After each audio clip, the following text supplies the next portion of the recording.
안전한 수면 치과 치료를 위해서 노력을 하는 저희 서울의료 치과 김상규 원장이고요. 오늘은 안전한 수면 치과 치료를 위해서 조금 알아야 될 상식을 조금 설명을 드리려고 해요. 수면 치과 치료는 의식화 진정법이라고 많이 얘기를 합니다. 그래서 진정법 중에 하나인데 의식화 진정법이에요. 근데 이 진정법이란 건 되게 조금 재밌습니다.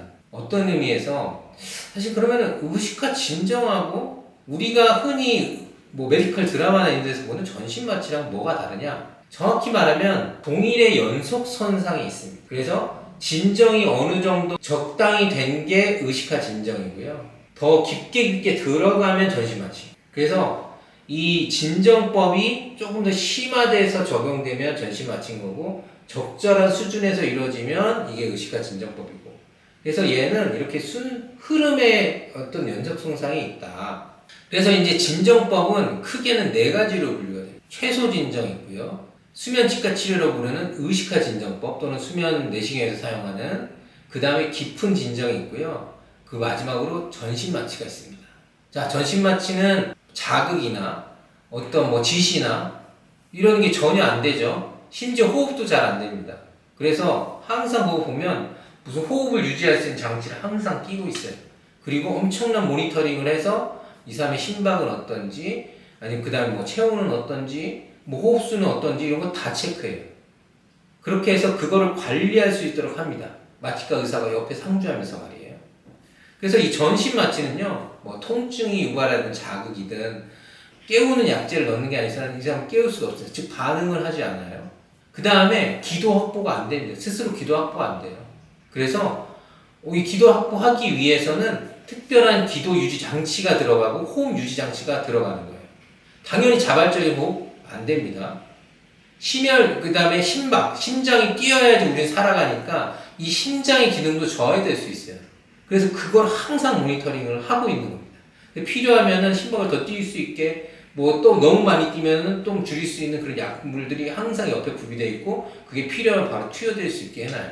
전신마취는 굉장히 까다로운 진정법 중에 하나예요. 그래서 사실 치과에서는 쓸 수가 없겠죠. 물론 대학병원이나 이런 데서 양악 수술을 하거나 이럴 때는 충분히 사용합니다. 아니면 구강암 수술을 할 때는요. 그 다음에 저희 치과에서 하는 건 대개는 의식화 진정법인데요. 아까 말씀드린 것 중에 최소, 의식화, 깊은 진정, 전신마취가 있다면 이 진정 사이에서 딱 중간 정도에 위치하고 있어요. 그럼 일단 최소 진정, 의식화 진정, 깊은 진정에서 당연히 깊은 진정으로 갈수록 조금 더 깊은 효과가 나타나는데요. 자, 최소 진정부터 말씀드리면 최소 진정은 반응을 웬만하면 합니다. 그냥 깨어있는 거랑 비슷하다고 보시면 돼요.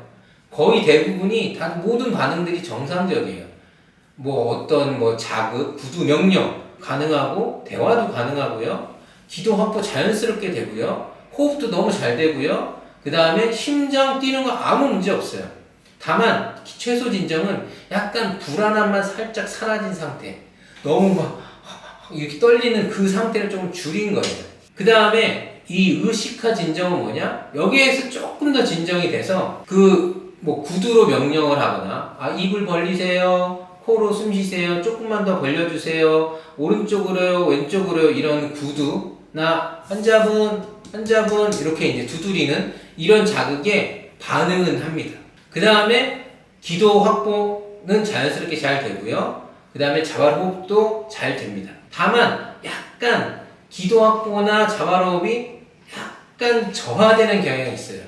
그래서 의식화 진정법에서 이게 진정이 어느 정도 됐다 이런 거를 확인하는 과정 중에 하나의 좋은 사인이 뭐냐면 코를 거는 거예요. 코를 조금, 환자분이 코를 조금 건다? 어느 정도 이제 진정이 들어갔구나를 알 수 있죠. 근데 여기에서 이 진정이 조금 더 들어가면 이 깊은 진정에 빠집니다. 이 깊은 진정으로 빠지는 건 사실은 조금 위험해요. 어떤 의미에서 일단 반응은 하는데요. 조금 많이 엄청 흔들어야 된다든지 아니면 아예 꼬집든지 진짜 아프게 뭔가를 해야 반응하는 정도. 그러니까 환자분 해보세요 했다고 해서 를 하지 못해요. 그래서 막 깨우고 두드리고 꼬집고 해야 그때 이렇게 되는. 그 다음에 기도 확보가 원활하지 않습니다. 잘 안 돼요. 말씀드렸지만 우리는 숨을 쉬어야지 생존을 하는 건데 기도 확보가 원활치 않아요.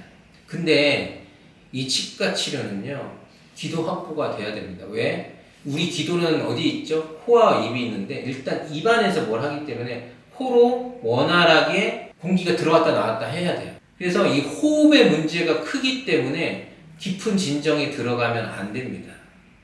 그래서 깊은 진정에 들어가지 않으면서 우리가 원하는 그 적절한 진정을 유지하는 게 안전하게 수면치과 치료를 하는데 굉장히 중요합니다. 그래서 이게 사실 쉬운 일은 아니에요.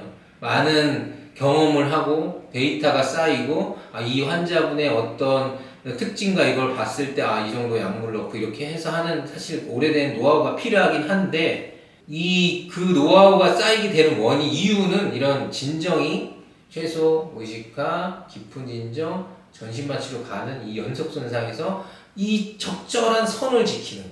그러면서 의식화 진정에서 또 깊은 진정을 넘어가지 않게끔 만드는 거. 요게 이제 굉장히 중요합니다.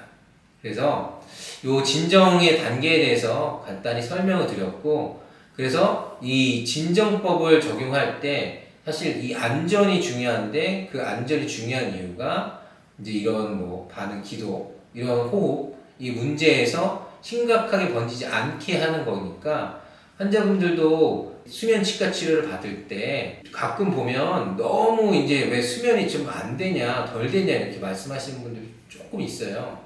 근데 약물에 너무 과하게 투여가 했을 때는 깊은 진정으로 빠지는 순간 큰일 납니다. 그래서 그 적절한 선을 지키기 위해서 최대한 노력을 하고 있는 거거든요. 그래서 이런 것들을 조금 알고 계셨으면 수면치과 치료를 받는데 좀 도움이 되실 것 같습니다.